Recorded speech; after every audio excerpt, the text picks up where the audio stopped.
الحمد لله وحده والصلاة والسلام الأتمان الأكملان على من لا نبي بعده أما بعد.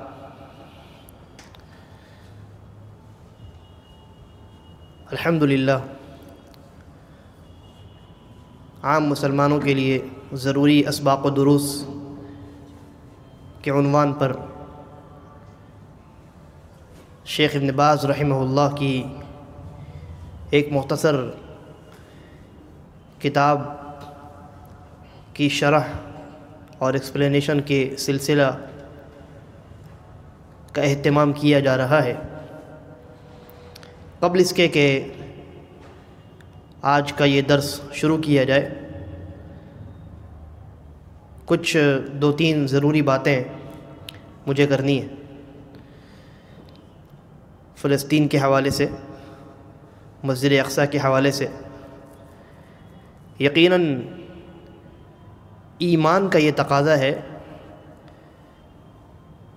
کہ ہمارے فلسطینی بھائی جو غزہ میں ہیں اور غاصب یہودیوں کے ظلم و بربریت کے شکار ہو رہے ہیں، بچے بوڑھے جوان سبھی مارے جا رہے ہیں، اور سب پر ہی ان تمام لوگوں پر غاصب یہودی ظلم و ستم کی پہاڑ ڈھا رہی ہے. ایسی صورتحال میں ہر مسلمان کو تکلیف ہوتی ہے، ہر ایمان والا درد، الم اور کرب محسوس کرتا ہے. ابھی پچھلے دنوں انہوں نے ہاسپٹل کو بھی نہیں چھوڑا، ایک پورے کے پورے ہاسپٹل کو تباہ و برباد کر کے رکھ دیا. ایک باپ نے لکھا کہ مجھے ہاسپٹل سے فون آتا ہے کہ آپ کا بچہ بہت سیریس ہے، فوراً ہاسپٹل پہنچیے. باپ لکھتا ہے کہ جب میں وہاں پہنچا تو وہاں نہ میرا بچہ تھا، نہ وہ ڈاکٹرز تھے، اور نہ وہ ہاسپٹل باقی بچا تھا.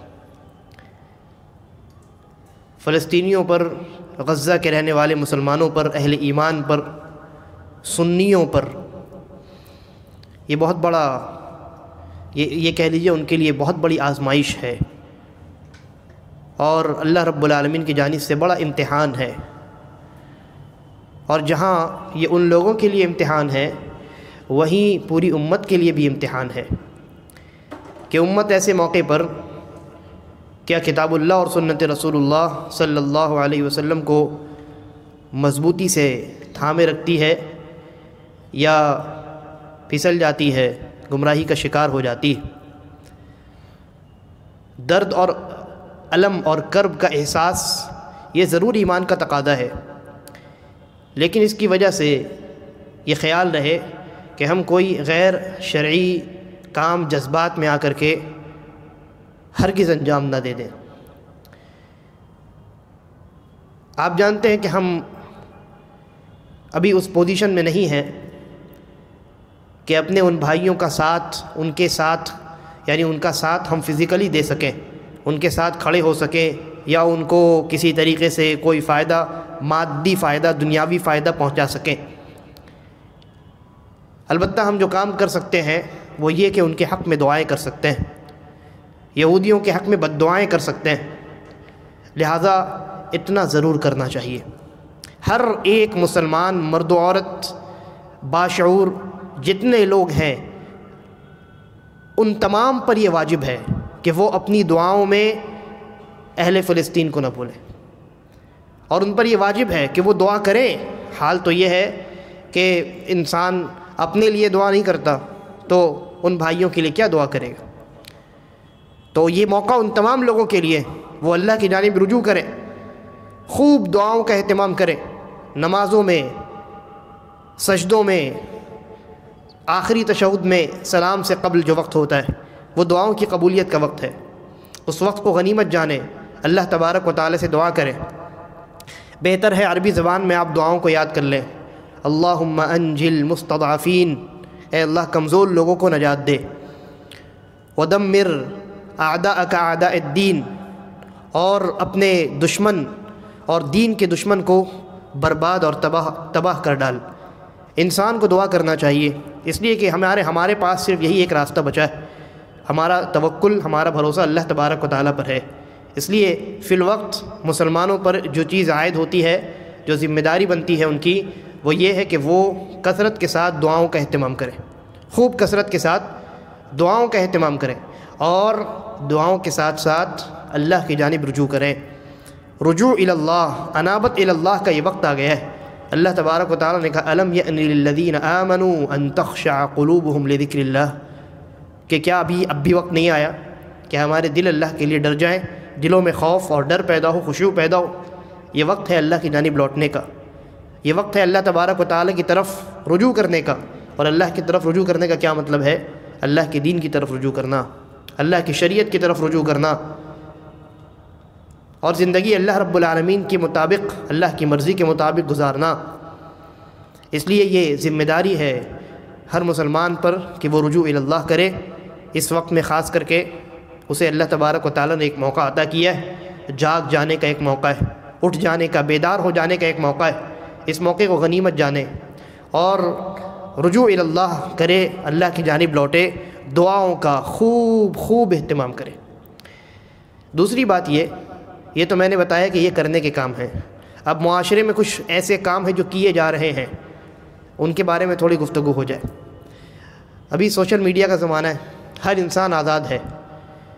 اب پہلے کے زمانے میں اپنی بات دوسروں تک پہنچانے کے لیے اخبار میں لکھ کر کے دینا ہوتا تھا، اس کے لیے تھوڑی مشقت کرنی ہوتی تھی، لکھو پھر اس کو دفتر میں پہنچاؤ، پھر وہ چھاپے نہ چھاپیں، ہے کہ نہیں؟ ابھی وہ معاملہ نہیں ہے، آپ کو جو کچھ کہنا ہے موبائل پہ ٹائپ کیجئے، پوسٹ کر ڈالیے، پوری دنیا دیکھ لے گی آپ کی بات، پوری دنیا آپ کی بات سنے گی۔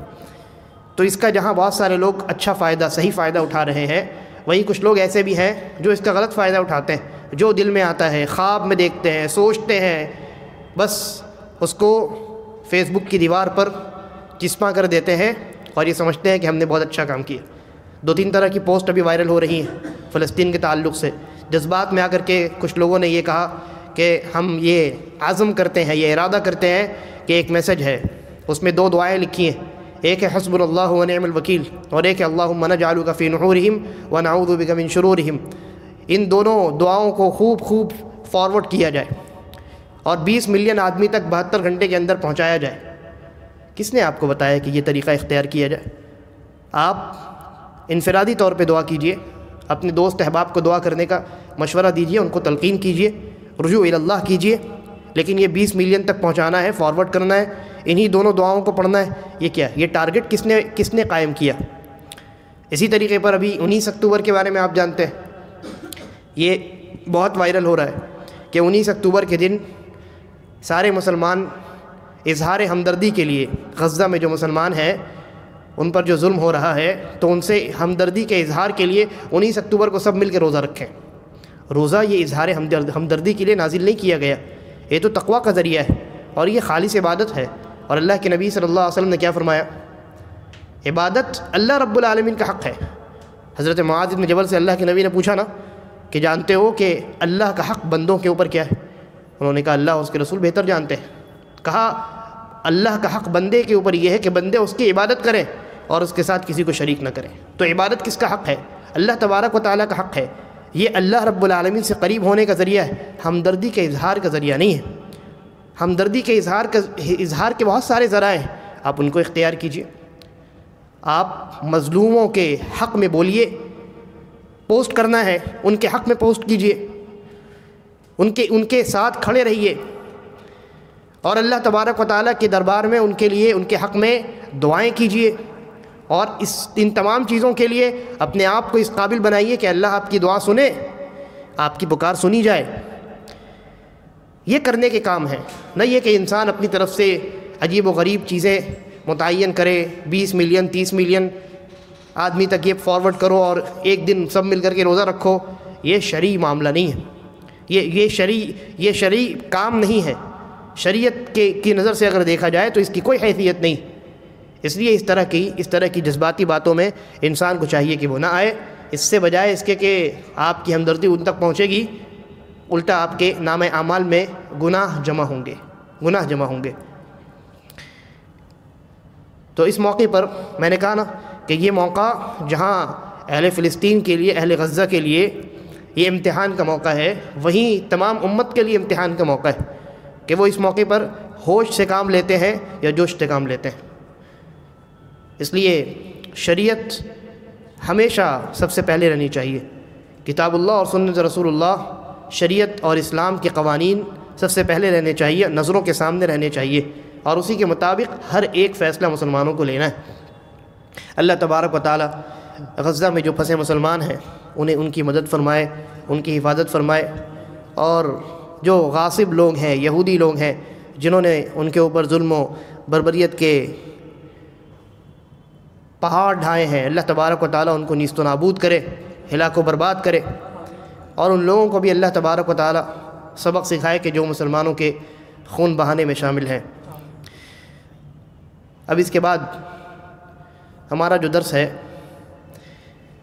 الدروس المہمہ لعامۃ الامہ، عام مسلمانوں کے لیے ضروری اسباق و دروس، اس میں پچھلے درس میں ہم نے ایمان پر بات کی تھی، ایمان کے 6 ارکان کیا کیا ہیں اور ان کے دلائل کیا ہیں۔ تو اجمالی طور پہ آپ کے سامنے یہ بات آئی تھی کہ ایمان کے جو 6 ارکان ہیں، کتاب اللہ کے اندر قرآن مجید میں اللہ تبارک و تعالیٰ نے مختلف مقامات پر کہیں اجمالاً اور کہیں تفصیلاً ان کو بیان کیا۔ الذین یؤمنون بالغیب، جو لوگ مومن وہ ہیں جو غیب پر ایمان لاتے ہیں، تو غیب پر ایمان لانے میں 6 کے 6 چیزیں شامل ہیں، یہ اجمالاً ہو گیا۔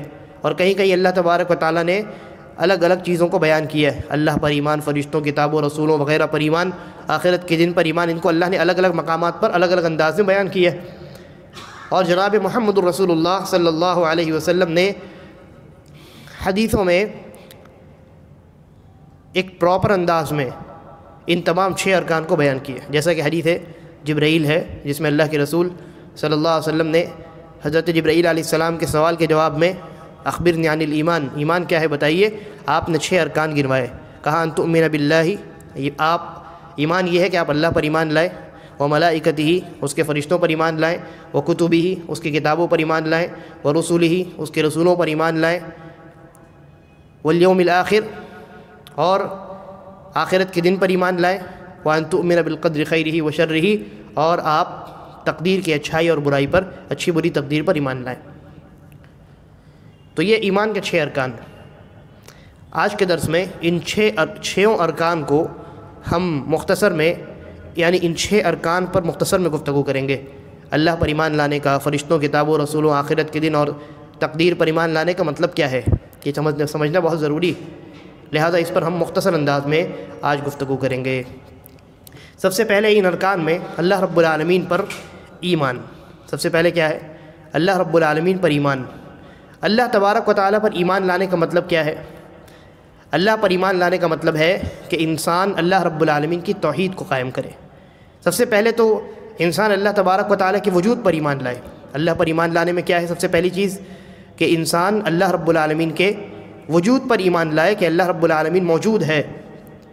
اس کے بعد اللہ تبارک و تعالیٰ کے، اللہ رب العالمین کی وحدانیت پر ایمان لائے، اور تینوں طرح کی وحدانیت، ربوبیت والی وحدانیت کہ اللہ رب ہونے میں ایک اور تنہا ہے، الوہیت والی وحدانیت یعنی توحید الوہیت، اللہ معبود ہے اکیلا اور تنہا، اور اللہ کے جو اچھے بہترین نام ہیں اور جو صفات ہیں اللہ کی، صفات اعلیٰ قسم کی صفات، ان صفات کے بارے میں یہ عقیدہ رکھے کہ ان صفات میں اللہ تبارک و تعالیٰ اکیلا اور تنہا ہے۔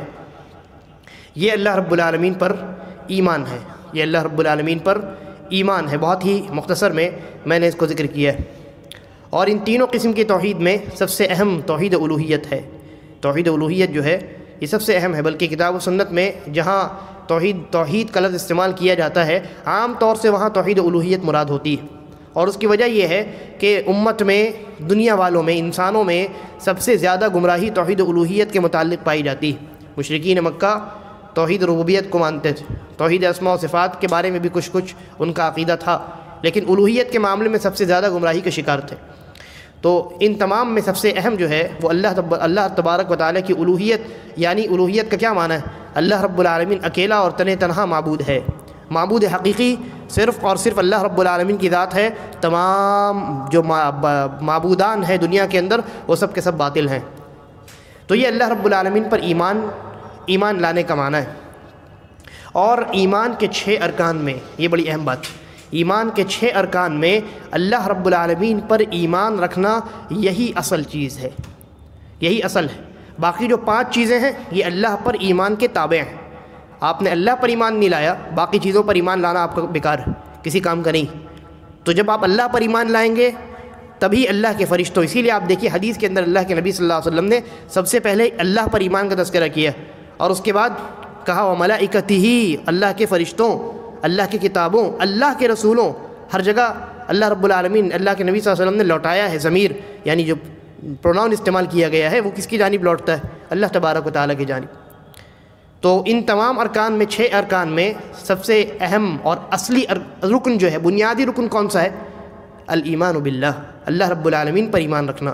اور بقیہ جو 6 ارکان ہیں، کتاب و رسولوں، فرشتوں، آخرت کی دن اور تقدیر کی اچھائی برائی، یہ تمام اللہ پر ایمان رکھنے کے تابع ہیں، اس کے بعد آتے ہیں اور اس کے پیچھے پیچھے چلتے ہیں۔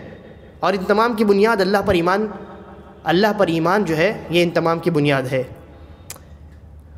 اس کے بعد دوسرا رکن ہے الایمان بالملائکہ، فرشتوں پر ایمان لانا۔ فرشتوں پر ایمان لانا، اس میں کئی باتیں شامل۔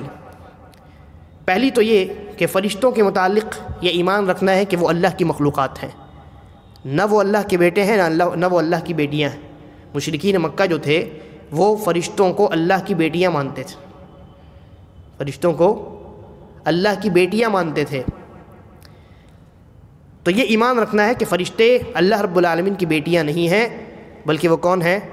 فرشتے اللہ رب العالمین کی مخلوقات ہیں، اور اللہ تبارک و تعالیٰ نے ان کو نور سے پیدا فرمایا ہے، اور وہ اللہ رب العالمین کی فوج ہے، اور وہ ایسی فوج ہے، ایسی مخلوق ہے جو اللہ رب العالمین کی کبھی نافرمانی نہیں کرتی۔ جو کہا جاتا ہے وہ اس کو مکمل کرتی ہے، اس کو انجام دیتی ہے، اور کبھی اللہ تبارک و تعالیٰ کی نافرمانی نہیں کرتی۔ اور ان کی تعداد کتنی ہے وہ اللہ کے علاوہ کوئی نہیں جانتا۔ فرشتوں کی تعداد کتنی ہے وہ اللہ رب العالمین کے علاوہ کوئی نہیں جانتا۔ فرشتوں پر ایمان رکھنے کے متعلق آپ 2 طریقے سے فرشتوں پر ایمان رکھیں گے، ایک تو اجمالی طور پہ اور ایک تفصیلی طور پہ۔ اجمالی طور پہ ایمان رکھنے کا معنی کیا ہے کہ آپ فرشتوں کے متعلق اجمالاً یہ ایمان رکھیں کہ جتنے فرشتے اللہ رب العالمین نے پیدا کیے ہیں ہم اس پر ایمان رکھتے ہیں، یعنی ہم تسلیم کرتے ہیں، مانتے ہیں کہ وہ اللہ رب العالمین کی مخلوقات ہیں، اور اللہ رب العالمین کی نافرمانی نہیں کرتے۔ اللہ رب العالمین نے تمام فرشتوں کو نور سے پیدا کیا۔ اور تفصیلاً ایمان رکھنے کا معنی یہ ہے کہ فرشتوں کے متعلق قرآن و حدیث میں جو بھی ڈیٹیل موجود ہے اس ڈیٹیل کے ساتھ ان فرشتوں پر ایمان رکھنا۔ جیسے قرآن مجید اور احادیث رسول اللہ کو آپ پڑھیں گے تو آپ کو فرشتوں کی کچھ صفات کا علم ہوگا، چند فرشتوں کے ناموں کا علم ہوگا، اور اسی طریقے پر چند فرشتوں کے کاموں کا علم ہوگا۔ فرشتوں کے نام جیسے قرآن و حدیث میں حضرت جبرائیل، حضرت میکائیل، حضرت اسرافیل، مالک، منکر، نکیر، ان فرشتوں کے نام موجود ہیں۔ جبرائیل علیہ السلام وحی لے کر آنے والے فرشتے ہے نا، میکائیل علیہ السلام بارش جن کے ذمہ ہے، اسرافیل سور پھونکنے والے فرشتے، مالک یہ کون ہے؟ جہنم کے داروغہ، منکر اور نکیر جو آتے ہیں قبر میں سوال کرنے کے لیے، پھر انسان کے کندھے پر 2 فرشتے۔ تو جن فرشتوں کے نام ہمیں معلوم ہیں ان فرشتوں کے اوپر ان کے نام کے ساتھ ایمان رکھنا، اور جن کے نام نہیں معلوم ہیں تو اجمالی طور پہ ہم ان تمام فرشتوں پر ایمان رکھتے ہیں۔ اسی طریقے پر چند فرشتوں کی صفات کا تذکرہ کیا گیا ہے۔ فرشتوں کی بہت زیادہ صفات ہمیں معلوم نہیں ہیں، صفات یعنی وہ کیسے ہیں، ان کی تخلیق کیسی ہے، ان کی شکل کیسی ہے، ان کی بناوٹ کیسی ہے، ان تمام چیزوں کے بارے میں بہت کم ہمیں بتایا گیا ہے۔ نبی اکرم صلی اللہ علیہ وسلم نے حضرت جبرائیل علیہ السلام کو جو ان کی اصلی شکل میں دیکھا تھا، تو وہاں اس حدیث کو اگر آپ دیکھیں گے تو حضرت جبرائیل علیہ السلام کی ایک صفت کا ہمیں وہاں تذکرہ ملتا ہے، اور وہ یہ 2 صفت کا تذکرہ ملتا ہے۔ ایک تو یہ اللہ کے نبی صلی اللہ علیہ وسلم نے فرمایا کہ حضرت جبرائیل علیہ السلام کو میں نے دیکھا آسمان و زمین کے درمیان، اور انہوں نے پورے آسمان کو گھیر رکھا تھا، یعنی آسمان نظر نہیں آ رہا تھا، حضرت جبرائیل نظر آ رہے تھے، اور ان کے 700 پر ہیں اور ہر پر نے پورے آسمان کو گھیر رکھا تھا۔ تو جبرائیل علیہ السلام کے بارے میں اتنی بات ہمیں معلوم ہے، اتنی بات پر ایمان لانا واجب ہے۔ اور یہ یاد رکھیے کہ یہ تمام چیزیں غیبیات سے متعلق ہیں، جہاں تک انسان کی عقل نہیں پہنچتی۔ تو ان چیزوں کے متعلق جو کچھ تفصیلات قرآن و حدیث میں موجود ہیں، بس اس پر آنکھ بند کر کے ایمان رکھنا واجب ہے۔ ان کے بارے میں سوال نہیں کرنا ہے کہ 600 پر ہیں، کیوں ہیں، کیسے ہیں، 700 پر ہیں، کیسے ہیں، ان کی بناوٹ کیسی ہے، وہ کیسے اڑتے ہیں، کچھ نہیں پوچھنا ہے، بس جو بتا دی گئی بات اس پر ایمان رکھنا ہے۔ تو جبرائیل علیہ السلام کے بارے میں یہ معلوم ہے ہمیں۔ اسی طریقے پر نبی اکرم جناب محمد رسول اللہ صلی اللہ علیہ وسلم نے جو معراج کا سفر کیا تو آپ نے آ کر کے ارشاد فرمایا، کہا اذن لی ان احدث عن ملک من ملائکۃ اللہ، مجھے اللہ تبارک و تعالیٰ نے اللہ کے فرشتوں میں سے ایک فرشتے کے بارے میں تمہیں بیان کرنے کی اجازت دی۔ من حملۃ العرش، وہ ایک فرشتہ ان فرشتوں میں سے ہے جو عرش کو تھامے ہوئے ہے، عرش کو پکڑے ہوئے، کئی فرشتے ہیں عرش کو تھامے ہوئے، تو ان میں سے ایک فرشتے کے بارے میں مجھے دنیا والوں کو خبر دینے کی اجازت ملی۔ اللہ کے رسول معراج میں گئے تھے تو بہت ساری چیزوں کو آپ نے دیکھا، جنت دیکھی، آپ نے جہنم کا معائنہ کیا، فرشتوں کو دیکھا، بہت سارے نبیوں کو دیکھا۔ تو فرشتوں میں سے صرف ایک فرشتے کے بارے میں آپ کو تفصیل سے ایک بات بتانے کی اجازت دی گئی، تو آپ نے فرمایا، اس فرشتے کے بارے میں کہا جو من حملۃ العرش، عرش کو تھامنے والے فرشتوں میں سے ہے، کہا انما بین شحمۃ اذنہ الی عاتقہ، انما بین شحمۃ اذنہ الی عاتقہ مسیرۃ 700 عام، کہ اس فرشتے کے کان کی لو سے لے کر کے اس کے یہاں کندھے تک یہ جو فاصلہ ہے یہ 700 سالوں کا فاصلہ ہے۔ ایک فرشتے کی بات ہو رہی، 700 سالوں کا فاصلہ ہے، اور یہ روایت جو ہے یہ سنن ابو داؤد کے اندر موجود ہے اور صحیح روایت۔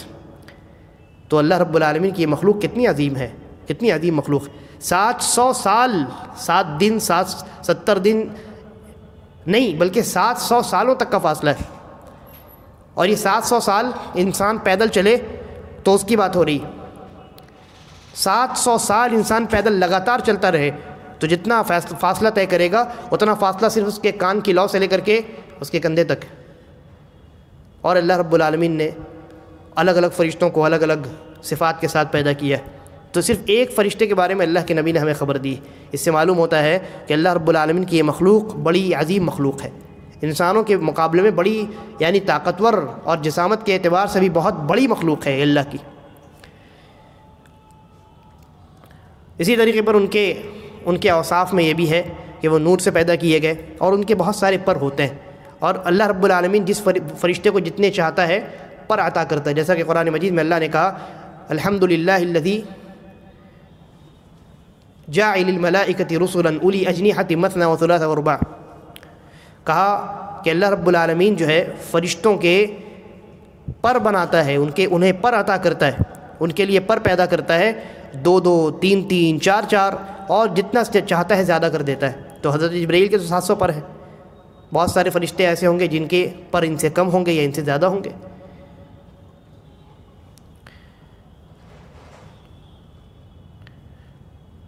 اسی طریقے پر فرشتوں کی تعداد کے بارے میں نبی اکرم صلی اللہ علیہ وسلم کی وہ حدیث آپ کے سامنے ہے، آپ نے فرمایا کہ جب آپ معراج میں تشریف لے گئے، فرمایا ثم رفع علی البیت المعمور، پھر میرے لیے بیت المعمور اٹھایا گیا، مجھے دکھایا گیا بیت المعمور کیا ہے۔ فقلت یا جبریل ما هذا، تو میں نے پوچھا جبرائیل یہ کیا ہے؟ کہا هذا البیت المعمور، یہ بیت المعمور ہے، يدخله كل يوم 70,000 ملک، کہ یہاں ہر روز 70,000 فرشتے داخل ہوتے ہیں، اذا خرجوا منه لم يعودوا في آخر ما عليهم، اور جب یہ 70,000 ایک مرتبہ یہاں عبادت کر کے باہر نکل آتے ہیں پھر دوبارہ نہیں لوٹتے، ان کی باری ہی نہیں آتی، قیامت تک باری نہیں آئے گی۔ یہ روایت صحیح بخاری صحیح مسلم کی ہے۔ اسی طریقے پر اللہ کے نبی صلی اللہ علیہ وسلم نے فرمایا کہ آسمان میں 4 انگل کے برابر بھی ایسی جگہ خالی نہیں ہے جہاں کوئی فرشتہ اللہ کے سامنے سجدے میں نہ گرا ہے۔ یعنی اللہ رب العالمین کے اس مخلوق کی تعداد بہت زیادہ ہے، بہت زیادہ تعداد ہے اس کی، اور اللہ ہی اس کی تعداد کے بارے میں جانتا ہے۔ اسی طریقے پر فرشتوں کے بعض کاموں کے بارے میں، ان کی بعض ذمہ داریوں کے بارے میں ہمیں بتلایا گیا ہے، تو ان پر ان کی ذمہ داریوں کے ساتھ ایمان رکھنا واجب ہے۔ فرشتوں کی بعض ذمہ داریاں، جیسے حضرت جبرائیل علیہ السلام کو اللہ تبارک و تعالیٰ نے وحی پیغمبروں تک لانے کے لیے مقرر کیا ہے، بارش برسانے کے لیے حضرت میکائیل علیہ السلام کو اللہ تبارک و تعالیٰ نے مقرر کیا، اور ملک الموت جو ہے، ملک الموت انہیں اللہ تبارک و تعالیٰ نے روح قبض کرنے کے لیے متعین کیا ہے۔ اور یہ یاد رکھیے کہ ملک الموت کا نام قرآن و سنت میں ملک الموت ہی آیا ہے۔ بعض لوگ جو ہے وہ عزازیل یا عزرائیل وغیرہ بیان کرتے ہیں، عزازیل بیان کرتے ہیں کہ ملک الموت کا نام عزازیل تھا، یہ غلط ہے، کسی صحیح حدیث کے اندر اس کا تذکرہ نہیں۔ اور بعض لوگ ابلیس کا بھی ایک نام کوئی ذکر کرتے ہیں، اس کا بھی کوئی ثبوت نہیں۔ اسی طریقے پر قرآن مجید میں اللہ تبارک و تعالیٰ نے اس بات کا تذکرہ کیا ہے کہ انسانوں کی حفاظت میں بھی کچھ فرشتے مقرر ہوتے ہیں، اللہ کے جو نیک بندے ہوتے ہیں ان کی حفاظت میں بعض فرشتے مقرر ہوتے ہیں، تو یہ فرشتوں کے کام ہیں۔ پھر اسی طریقے پر انسان کے نام اعمال کو لکھنے والے، اچھے برے اعمال کو لکھنے والے فرشتے ہوتے ہیں، یہ بھی ان کے کام ہیں۔ تو فرشتوں کے جن جن کاموں کا تذکرہ ہے ان کاموں پر بھی ایمان رکھنا واجب ہے کہ ہاں یہ کام فرشتوں کے ہیں اور یہ انجام دیتے ہیں اپنے کام کو اور اللہ کی نافرمانی نہیں کرتے۔ تیسری جو بنیاد ہے ایمان کی، تیسرا جو رکن ہے وہ ہے اللہ کی نازل کردہ کتابوں پر ایمان رکھنا۔ یہاں بھی آپ کو دو طریقے سے ایمان رکھنا ہے، ایک تو اجمالی طور پہ، یعنی اللہ نے جتنی کتابیں نازل فرمائی ہیں ان تمام کتابوں پر ایمان رکھنا ہے کہ وہ تمام کتابیں اللہ کی جانب سے نازل شدہ ہیں اور ان میں اللہ رب العالمین نے اپنے پیغامات دنیا انسانیت کے نام نازل کیے ہیں۔ یہ آپ کو ایمان رکھنا ہے اجمالی طور پہ۔ اور تفصیلی طور پہ جن کتابوں کے نام اور وہ کتابیں جن انبیاء پر نازل کی گئی ہیں ان کا تذکرہ ہمیں قرآن و سنت میں ملتا ہے، تو ان کتابوں پر ان کے نام اور ان کے نبیوں کے نام کے ساتھ ایمان رکھنا ہے۔ تورات کے بارے میں ہمیں بتلایا گیا کہ وہ موسیٰ علیہ السلام پہ نازل ہوئی، انجیل کے بارے میں ہمیں بتلایا گیا کہ وہ حضرت عیسیٰ علیہ السلام پہ نازل ہوئی، زبور حضرت داؤد علیہ السلام پہ نازل ہوئی، اور اسی طریقے پر ابراہیم اور موسیٰ علیہ السلام پر کچھ صحیفے بھی نازل ہوئے، پوری کتاب نہیں، بعض صحیفے نازل ہوئے، چھوٹی چھوٹی کتابیں۔ اور جناب محمد الرسول اللہ صلی اللہ علیہ وسلم پر آخری کتاب قرآن مجید نازل ہوئی۔ تو جن کتابوں کے متعلق ہمیں جو کچھ علم ہے ان کے نبیوں کے بارے میں یا ان کی قوموں کے بارے میں کہ کن قوموں کے درمیان یہ کتاب نازل ہوئی یا ان کتابوں کے ناموں کے بارے میں، ان تمام پر ان تمام تفصیلات کے ساتھ ہمیں ایمان رکھنا ہے۔ اور اس بات پر بھی ایمان رکھنا ہے کہ یہ تمام کتابیں جتنی نازل ہوئی ہیں اس دنیا میں، ان تمام کتابوں میں جو بنیادی بات اللہ تبارک و تعالیٰ نے ذکر کی ہے وہ اپنی توحید ہے، اور تمام کی تمام کتابیں ایمان کے ان 6 ارکان پر مشتمل رہی ہیں۔ ہر کتاب میں اللہ رب العالمین نے ایمان کے 6 ارکان کو بیان کیا، کیونکہ یہ 6 ارکان جو ہیں ان کا تعلق توحید سے ہے نا، ان میں کوئی رد و بدل نہیں ہو سکتا۔ قانون شریعت میں تبدیلی ہو سکتی ہے، کوئی چیز حلال ہے بعد میں حرام، حرام ہے پھر بعد میں حلال، لیکن یہ جو چیزیں ہیں یہ کبھی بدل نہیں سکتی۔ ان 6 ارکان پر ایمان رکھنا ہر کتاب کے اندر بتلایا گیا ہے کہ یہ ضروری ہے، اور یہ ایمان کے 6 ارکان ہیں۔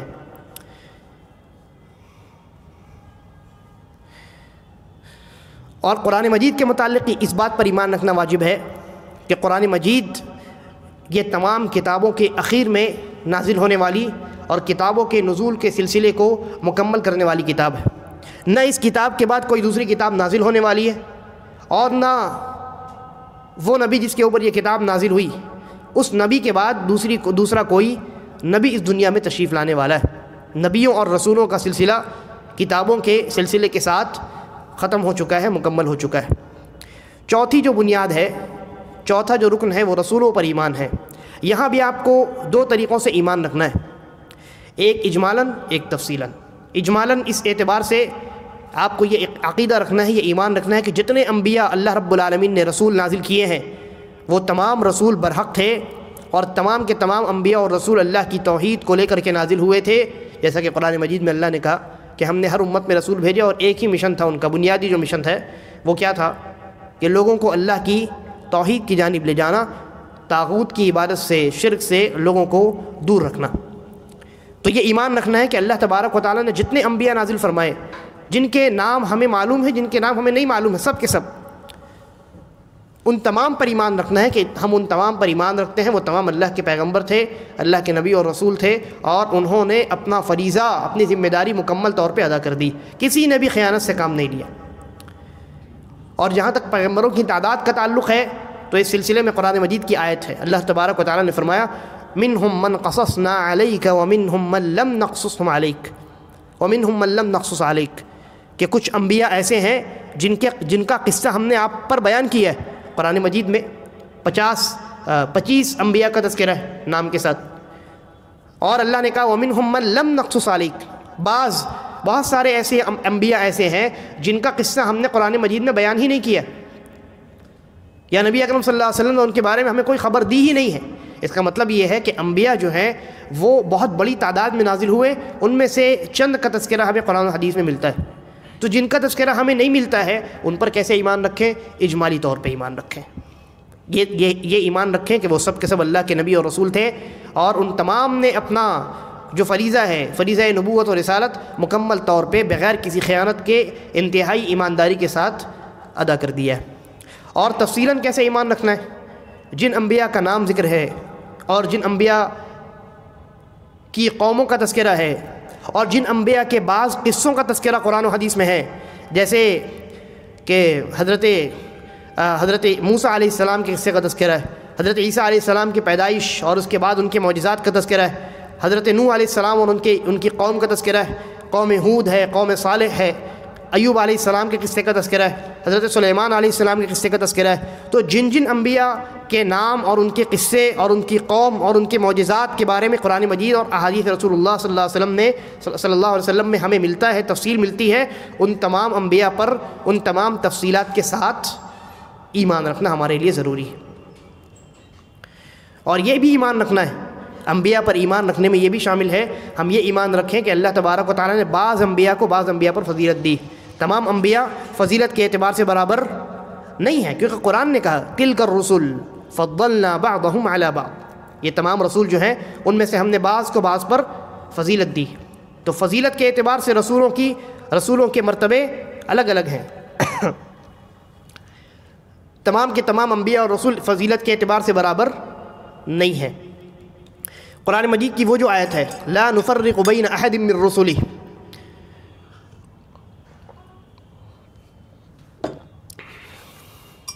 یہ اشکال ہو سکتا ہے. اللہ نے کہا کہ لا نفرق بین احد من رسلہ، ایمان والے جو ہیں وہ یہ کہتے ہیں کہ ہم رسولوں کے درمیان کوئی تفریق نہیں کرتے. اور ایک دوسری جگہ اللہ نے کہا کہ ہم ان رسولوں کو ہم نے بعض کو بعض پر فضیلت دی.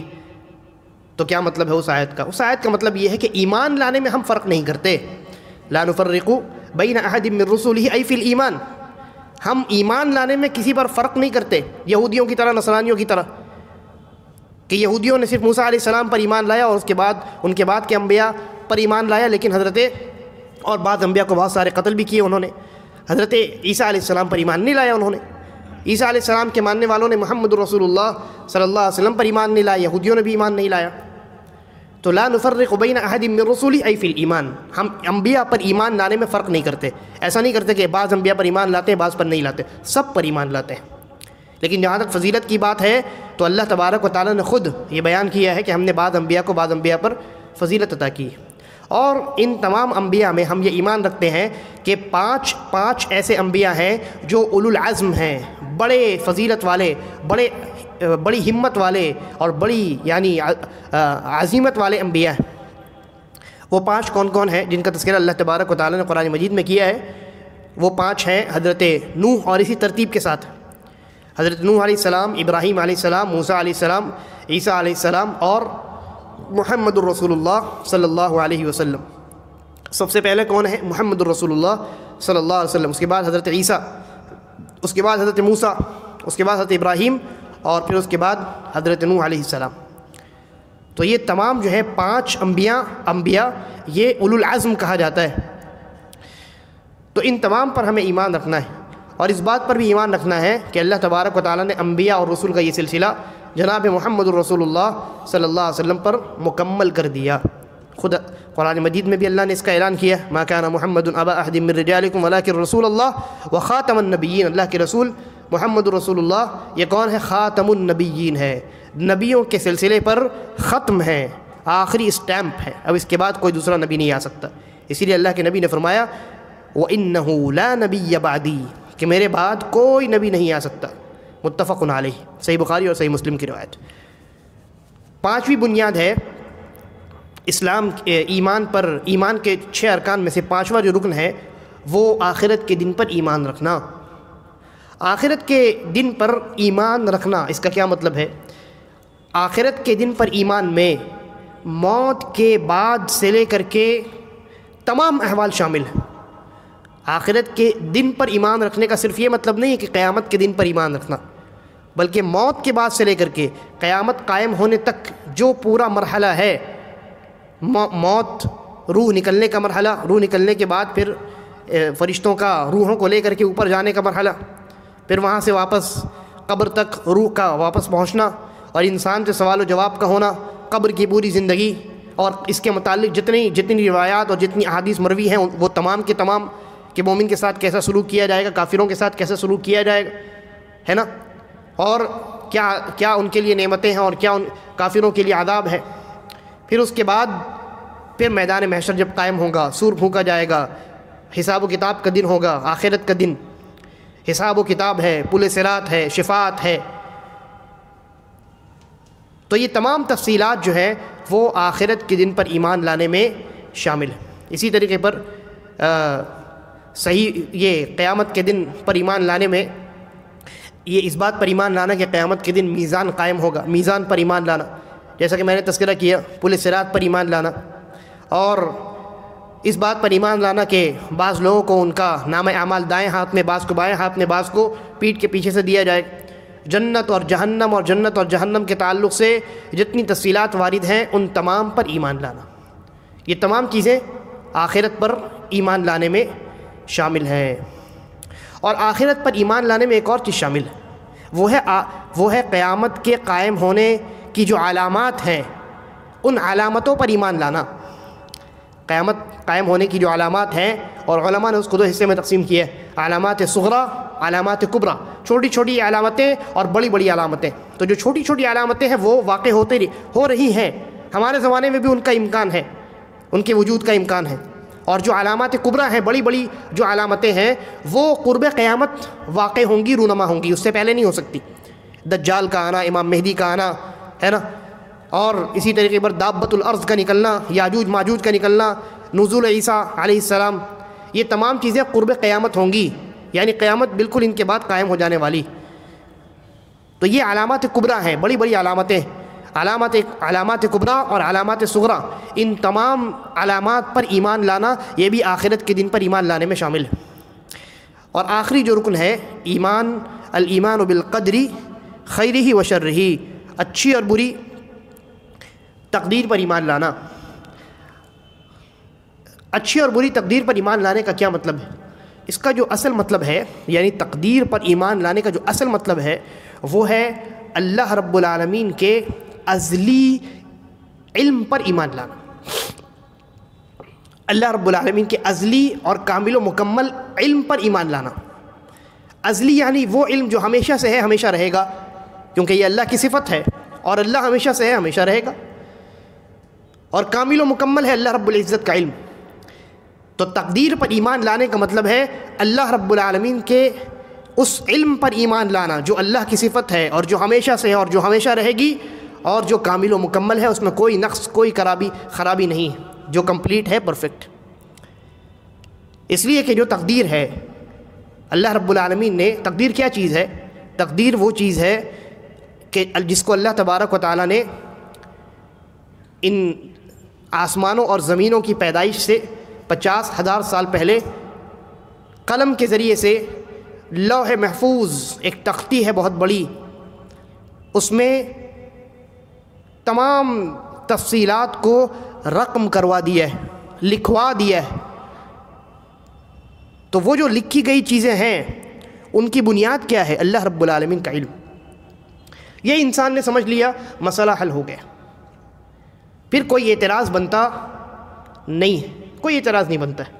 جب آپ نے سمجھ لیا کہ تقدیر یہ اللہ کا علم ہے تو پھر اب کوئی اشکال پیدا نہیں ہوتا ہے۔ چاہے کوئی آ کر کے یہ کہے کہ تقدیر میں جو کچھ لکھا ہے وہی ہوگا تو اس کا مطلب تم مجبور ہو، ہم کہتے نہیں، اللہ نے ہمیں اختیار دیا ہے اور جو لکھا ہے وہ اللہ نے اپنے علم کی بنیاد پر لکھا ہے، اللہ نے پہلے جان لیا، اس میں کون سی مجبوری ہے، اس میں کون سا ظلم ہے؟ اور جو کچھ اللہ تبارک و تعالی نے لکھا ہے اور جو کچھ دنیا میں رونما ہونے والا ہے وہ اللہ رب العالمین کی مشیت سے رونما ہونے والا ہے، یہ بھی تقدیر پر ایمان لانے میں شامل ہے۔ اللہ کی مشیت یعنی اللہ کی مرضی، اللہ کی مرضی، اور اللہ کی مشیت جو ہے اس کی دو قسمیں ہیں، اس پر ہم ابھی بات نہیں کریں گے۔ یہ یاد رکھنا چاہیے کہ چاہے انسان کو کوئی چیز دیکھنے میں اچھی لگے یا بری لگے، ہر فیصلے میں اللہ رب العالمین کی حکمت ہے، اللہ کی مشیت۔ ابو جہل نے ایمان قبول نہیں کیا، کفر پر مر گیا۔ ابو بکر رضی اللہ عنہ نے ایمان قبول کیا، اسلام پہ وفات پائی۔ ابو جہل کے کفر میں بھی اللہ کی مشیت ہے اور اللہ کی اس مشیت، اس مرضی میں اللہ کی حکمت پوشیدہ ہے، گرچہ وہ حکمت ہم نہیں جانتے۔ حضرت ابو بکر رضی اللہ عنہ کے ایمان میں بھی اللہ کی مشیت ہے اور وہ مشیت پر حکمت ہے، اور وہ حکمت تو ہم بعض حکمتیں جانتے ہیں۔ حضرت ابو بکر کے ایمان سے کتنا فائدہ ہوا ان کا اور بعد میں آنے والی تمام نسلوں کا، ہے نا، دین پہنچا، پہلے خلیفہ بنے، یہ تمام حکمتیں ہیں اللہ رب العالمین کی، نبی اکرم صلی اللہ علیہ وسلم کے یار غار بنے۔ بہرحال تو تقدیر پر ایمان رکھنے میں سب سے پہلی چیز اللہ کے ازلی کامل و مکمل علم پر ایمان رکھنا، دوسری بات اللہ رب العالمین کی مشیت پر ایمان رکھنا، بلکہ دوسری بات آپ یہ کہہ لیجئے اللہ رب العالمین نے اس علم کی بنیاد پر تقدیر جو لکھائی ہے، جو لکھوائی ہے، کتابت لکھوائی ہے جو تقدیر، اس لکھی ہوئی تقدیر پر ایمان رکھنا، اس بات پر ایمان رکھنا کہ اللہ نے اپنے علم کی بنیاد پر وہ چیزیں لکھوا دی ہیں لوح محفوظ میں، یہ دوسری چیز ہو گئی۔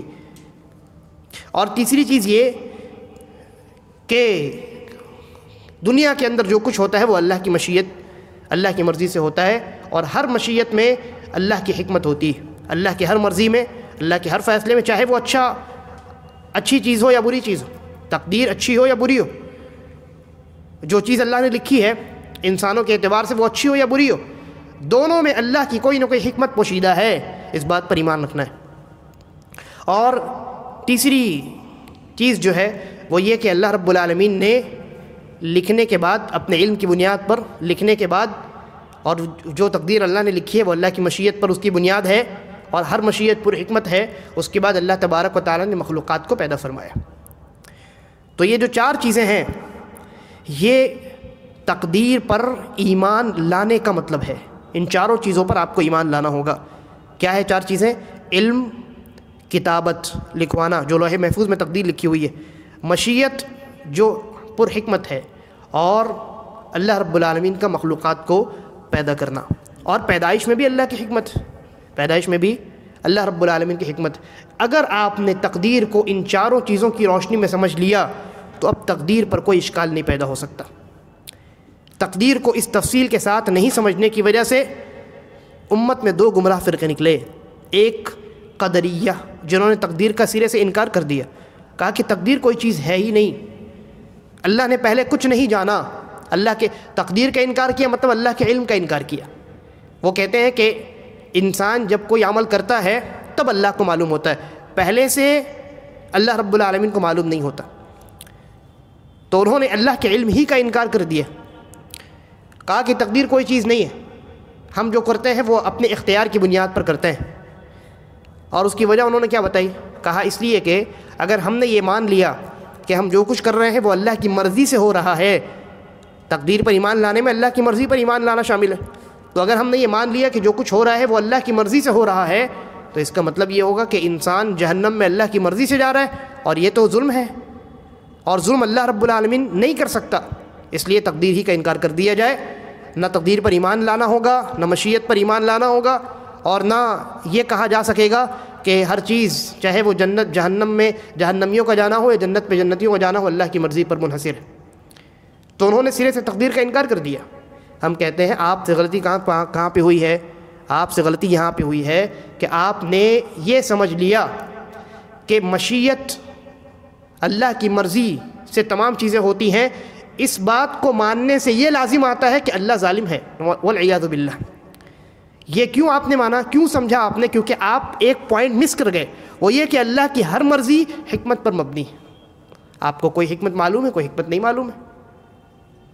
تو یہ قدریہ ہے جنہوں نے تقدیر ہی کا انکار کر دیا، اور دوسری طرف جبریہ ہے جنہوں نے یہ کہا کہ اللہ رب العالمین نے تقدیر میں جو لکھا ہے وہی ہوگا اور انسانوں کو کوئی اختیار نہیں ہے، انسانوں کے اختیار ہی کا انکار کر دیا، اور یہ کہا کہ انسان مجبور محض ہے، یعنی خالص مجبور ہے انسان کا اپنا کوئی اختیار ہی نہیں ہے۔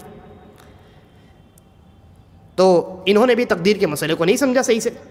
اللہ رب العالمین نے علم کی بنیاد پر تقدیر لکھی ہے نا، کسی انسان کو فورس تھوڑی کیا ہے کہ تم یہ کرو، اللہ نے تو اختیار دیا ہے۔ تو انہوں نے تقدیر کا مطلب یہ سمجھ لیا کہ اللہ رب العالمین فورسفلی انسان سے کچھ بھی کام کروا رہا ہے، لہذا ان دونوں فرقوں نے گمراہی کا راستہ اختیار کیا۔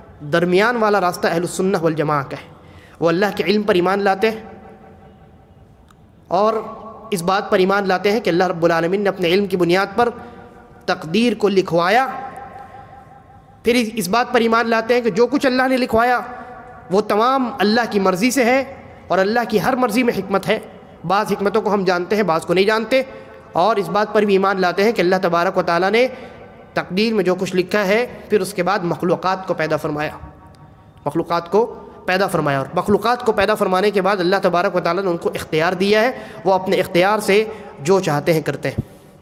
تو یہ ایمان کے 6 ارکان ہیں جن پر ایمان رکھنا انسان کے ایماندار ہونے کی علامت ہے، اور اگر ان میں سے کسی ایک میں بھی انسان کی گڑبڑی ہوئی تو پھر اس کا ایمان خطرے میں ہے، اس کی تمام عبادات باطل ہو جاتی ہیں۔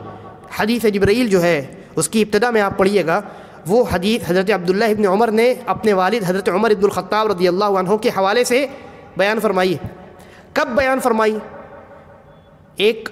دو شخص کسی دور علاقے سے، کوفہ سے غالباً جہاں تک مجھے یاد آ رہا ہے، 2 شخص آئے حضرت عبداللہ ابن عمر کے پاس اور ان سے کہا کہ ہمارے یہاں کچھ ایسے لوگ پیدا ہوئے ہیں جو تقدیر کا انکار کرتے ہیں۔ وہ کہتے ہیں کہ تقدیر کوئی چیز نہیں ہے، اسی لیے انکار کرتے ہیں۔ وہ کہتے ہیں ہم نے تقدیر کو مان لیا تو اللہ کو ظالم ماننا ہوگا۔ وہ اس لیے کہتے ہیں کیونکہ ان تفصیلات سے واقف نہیں ہے۔ تو حضرت عبداللہ ابن عمر کو جب انہوں نے بتایا کہ ہمارے یہاں کچھ ایسے لوگ پیدا ہوئے ہیں جو قاری قرآن ہیں، عالم اور زاہد قسم کے لوگ ہیں، جاہل نہیں ہیں، انہوں نے تقدیر کا انکار کیا ہے، تقدیر پر ان کا ایمان نہیں ہے، 6 میں سے 5 پر ایمان ہے، 1 پر ایمان نہیں ہے۔ تو یہ 1 پر ایمان کا نہ ہونا آپ کے 5 پر ایمان رکھنے کو بیکار کر دیتا ہے۔ چنانچہ عبداللہ ابن عمر رضی اللہ عنہما نے کیا فرمایا؟ کہا کہ جا کر کے ان سے کہہ دو، خبر دے دو کہ اگر وہ احد پہاڑ کے برابر بھی صدقہ اللہ کے راستے میں پیش کرے اللہ تبارک و تعالیٰ قبول نہیں کرے گا، اور یہ بتا دو کہ میں ان سے بری ہوں اور وہ مجھ سے بری ہے، میرا ان سے کوئی تعلق نہیں۔ یعنی صحابہ کا جو راستہ ہے وہ راستہ الگ، اور انہوں نے جو راستہ اختیار کیا ہے وہ راستہ الگ، دونوں راستے میں کوئی مساوات نہیں ہے، کوئی برابری نہیں ہے اور کوئی یکسانیت نہیں۔ یہ ایمان کے 6 ارکان ہیں، ان 6 پر بیک وقت آپ کو ایمان رکھنا پڑے گا، تب آپ ایماندار کہلائیں گے، ایمان والے کہلائیں گے۔ اب اس کے بعد انشاءاللہ اگلے دروس میں جو الدرس الرابع ہے اس کتاب کا 4تھا سبق، وہ اقسام التوحید اور اقسام الشرک پر ہے، اس پر بھی ہماری مختصراً ہی گفتگو ہوگی، پھر آگے چلیں گے۔ اللہ تبارک و تعالی ہم تمام کو کتاب و سنت کے مطابق زندگی گزارنے کی توفیق عطا فرمائے، اور ہم تمام کا خاتمہ ایمان اور اسلام پر کرے۔ ھذا واللہ اعلم وصلی اللہ علی نبینا وسلم۔ السلام علیکم ورحمۃ اللہ وبرکاتہ۔